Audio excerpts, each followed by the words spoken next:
Tough alcoholic conditions are changing alcohol consumption patterns in South Africa as high inflation rate continues to erode the household disposable income.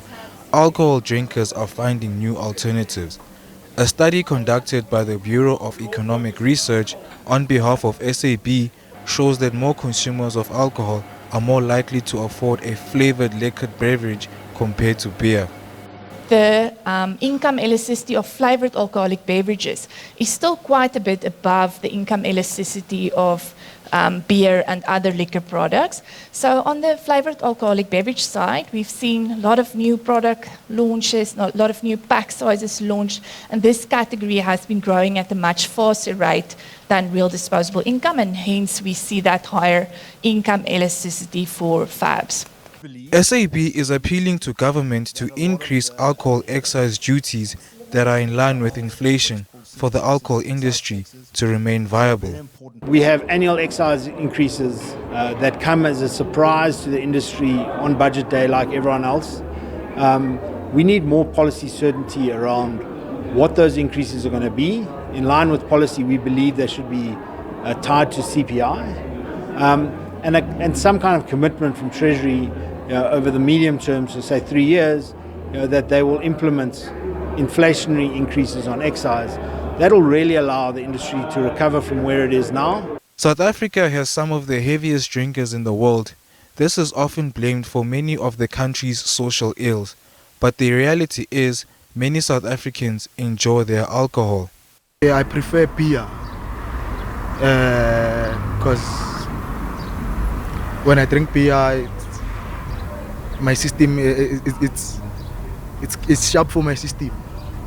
So like I don't prefer flavored beverages because in most cases it's for ladies. And when I drink flavored beverages, it's not good for my system. I prefer ciders because they're really sweet, unlike beers. I feel like they prefer ciders because of like the expense. It's not the more expensive than like a bottle would be in a club or maybe at a party.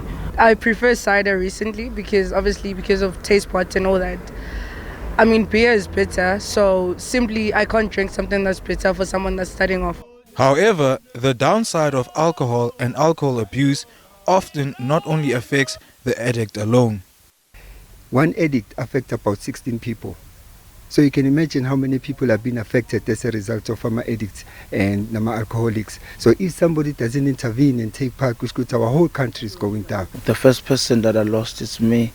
And then obviously I've got kids where some of my kids were taken by social development, the 41 folks, child welfare, because of my drinking. Externally, things were okay. I still had a house and a wife and children.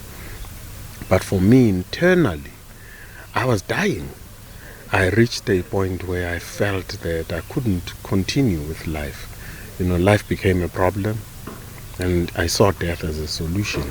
And I actually tried to kill myself. And thanks God I didn't succeed. In South Africa, more than 60% of road deaths, domestic violent incidents, and homicides are directly and or indirectly related to alcohol consumption and harmful alcohol abuse. If arrested and sentenced, even a suspended sentence for an alcohol-related offense will be regarded as a criminal record that may come back to seriously haunt you later in life. Mpumelelo Maphalala, SABC News, Johannesburg.